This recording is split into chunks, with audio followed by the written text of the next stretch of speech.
और उनकी टीम कमाल पर कमाल करते जा रहे हैं। एक तरफ ईरान पाकिस्तान गैस पाइपलाइन, तुर्कमानस की तापी पाइपलाइन, रूस का तेल, आज़रबाईजान की एलपीजी। मेरा नहीं ख्याल कि पाकिस्तान की हिस्ट्री में इतने मुख्तसर अरसे में इतनी ज्यादा इस्लाहात और इतनी ज्यादा तगोगो की हो कि मुल्क जो है वो अपनी तरक्की पर लगा जाए।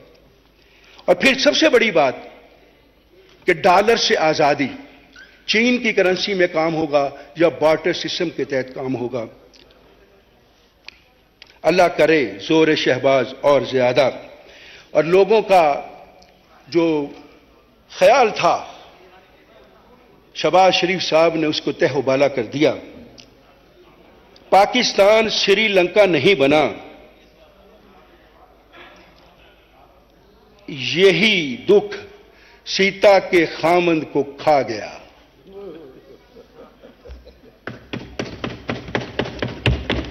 पाकिस्तान श्रीलंका नहीं बना, यही दुख सीता के खामंद को खा गया। क्यों शहबाज मुल्क बचा गया, टैरियां के बाप की आत्मा को रुला गया। शहबाज शरीफ तेरी परवाज से जलते हैं खास दीन, अल्लाह ताला के हुक्म से हजूर के सदके से पाकिस्तान की डूबती नाव को पार लगाने का तू ही लगाएगा, तेरे जोड़ का नहीं कोई। अब जो तेरे रास्ते में आएगा बीच समुंदर में बह जाएगा। बिजली का बहरान हो, गैस का बहरान हो, सड़कों की तामीर हो, उड़ान ट्रेन हो, मेट्रो बस हो, ओवरपासिस हो, अंडरपासिस हो, आज ईरान, कल तुर्की, परसों रूस, फिर चाइना, फिर तुर्की, फिर आज़रबाईजान, फिर मुल्क के लिए जगह जगह इतनी तेजी के साथ। क्या वो काम जो सड़कों की तामीर के हैं, जो सालों में होते थे, महीनों में होने लगे, महीनों के काम दिनों में होने लगे। सवाल उठता है कि क्या शहबाज शरीफ की रूह में शेरशाह सूरी की रूह समा गई है? और फिर इतने इतने बड़े मंसूबे कैसे बन गए और किस तरह जल्दी जल्दी तामीर होते गए? सवाल उठता है कि क्या हजरत सुलेमान के जिन उसके काबू में आ गए हैं? ऐसा नहीं है। ना तो शेरशाह सूरी की रूह उसमें आई है और ना हजरत सुलेमान के जिन उसके पास हैं। अब थोड़ी सी बातें कासम के बाप, सुलेमान के बाप, टीरा के बाप और सीता वाइट के खौमत की हो जाए। भारतीय वजीर आजम मोदी और उनकी एजेंसी रा बड़े बेवकूफ लोग हैं कि ऐसे ही कलभूषण को पाकिस्तान में भेज दिया कि जाएं उनके मामलात खराब करें, और ऐसे ही अभिनंदन को पाकिस्तान भेज दिया कि जाएं उसके मामलात खराब करें। क्या जरूरत थी? जहां पर टेरियन का बाप, सीता का खामन, कासम का बाप मौजूद थे और वो इस मुल्क को तबाह और बर्बाद करने के लिए बैठे हुए थे, और जिन लोगों की आस पर बैठे थे वो भी उनके पीछे साथ बैठे हुए थे। 2018 में ये सीता के बाप, सीता वाइट के खौमन का प्रोडक्ट तैयार किया गया।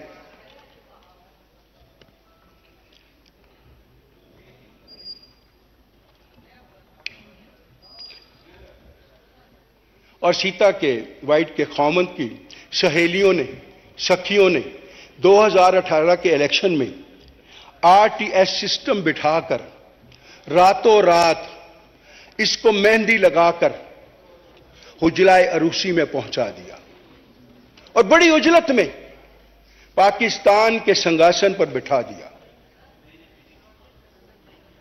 लेकिन 3.5 साल गुजरने के बाद, स्पेशली 9 मई के बाद, यही सहेलियां, यही सखियां जिन्होंने मेहंदी लगाकर उसे बिठाया था, वो उससे बेजार हो गई।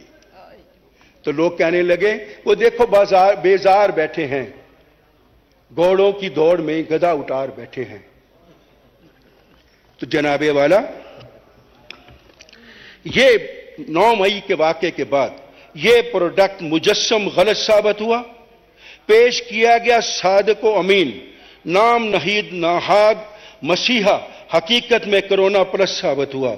वही सखियां, वही सहेलियां जो इसे अब अपने पर गंदा बालों में राख डाले बैन कर रही हैं और सोच रही हैं कि इसका छुटकारा कैसे लिया जाए।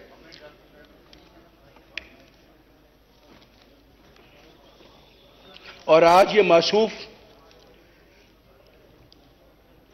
अपने जख्मों को सिलाते हुए बार बार सर उठाकर अधखुली आंखों से, डगमगाती आंखों से, रहम तलब नजरों से रावलपिंडी की तरफ देख रहे हैं कि शायद 1914 की तरह उंगली का इशारा हो और ये भागते हुए जख्मी टांगों का बहाना छोड़कर भाग भाग कर निकले और अपने मोहसिनों को बुरा भला कहते हुए उनके पास पहुंच जाए। जिन सखियों ने, जिन सहेलियों ने इस पर अपना आप निछावर किया, उन्हीं सहेलियों को, उन्हीं सखियों को इसने बुरा भला कहा। इसलिए नहीं कि कोई उनकी कद्र मुशरक थी, सिर्फ इसलिए कि पहले यक कलब दो जान थे, अब वो रिश्ता टूट गया था। और इमरान चीता का खावंद, सुलेमान का बाप, कासिम का बाप जगह जगह गलियों में बैन करता फिर रहा है, उस औरत की तरह जो घर से दरबदर की जाती है और ये कहती हुई वाविल्ला करती चली जाती है कि मुझे तो निकाला, मेरी सौकन को क्यों ला बिठाया।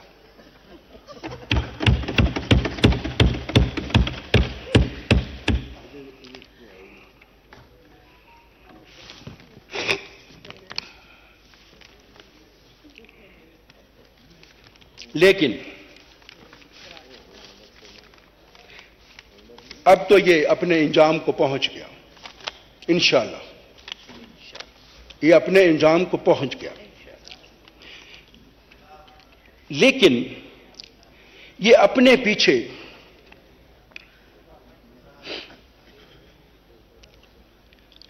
पीछे पैदा करदा गलाजतों के ढेर अमरांडो और गमरहांडो ये नासूर छोड़कर चला गया और ये अमरांडो और गबरहांडो मुल्क की जड़ों में फंस चुके हैं। फिल्म का हीरो नमा विलन अपने अंजाम को पहुंच रहा है और तमाशाई तालियां बजा रहे हैं। अलबत्ता इसने मुल्क का बहुत नुकसान कर दिया, ये बात जरा नोटेबल है, इसने मुल्क का बहुत नुकसान कर दिया। मुल्क की माइशत का जनाजा निकाल दिया, जमहूरियत को नाकाबिले तलाफी नुकसान पहुंचाया। उन मुक्तदर हलकों ने जिन्होंने 70 साल के बाद यह फैसला किया था कि हम मुल्क की सियासत में हिस्सा नहीं लेंगे, 9 मई के वाकयात ने उनकी सियासत को एक दफा फिर जमा दिया। यह मुल्क की जमहूरियत का सबसे बड़ा नुकसान है।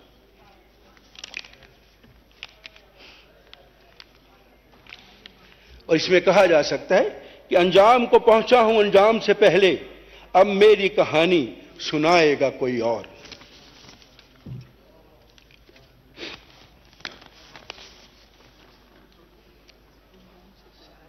सीता का खौमन, कासिम का बाप 2018 में बरसरे इक़्तिदार आया। पहले बजट के बाद एक बजट पेश हुआ। उस बजट में मैंने जब तकरीर शुरू की तो मैंने स्पीकर साहब से इजाजत मांगी कि मुझे ये बिजली का बिल है, इसे जलाने की इजाजत दी जाए, क्योंकि इमरान सीता का खामन स्टेज पर खड़े होकर कहता था कि बिजली महंगी हो गई है, हुक्मरान चोर हैं और इसको जला दो, और वो जलाता था। जनाबे वाला, मुझे इजाजत नहीं दी गई, मैंने जलाना भी नहीं था।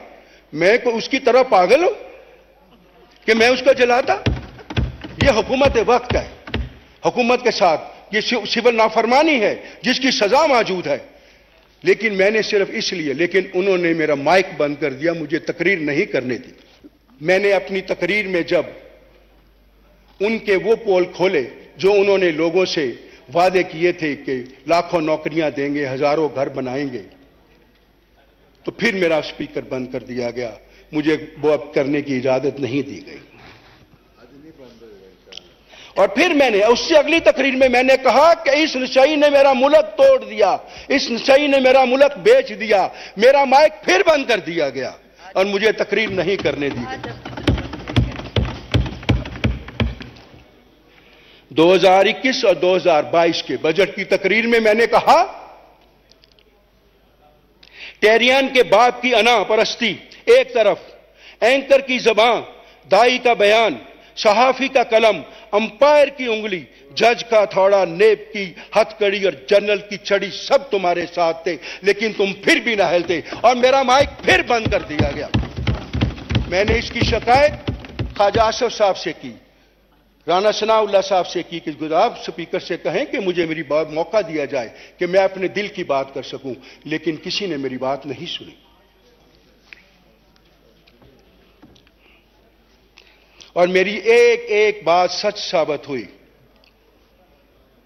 मौलाना जलालुद्दीन रूमी ने कहा था कि 1000 काबुल लोग मर जाएं, मुल्क को कोई फर्क नहीं पड़ता। एक नाहल शख्स हुक्मरान बन जाए तो मुल्क को बर्बाद कर देता है। इसने मेरे मुल्क को बर्बाद कर दिया, इसकी नहली ने मेरे मुल्क को बर्बाद कर दिया।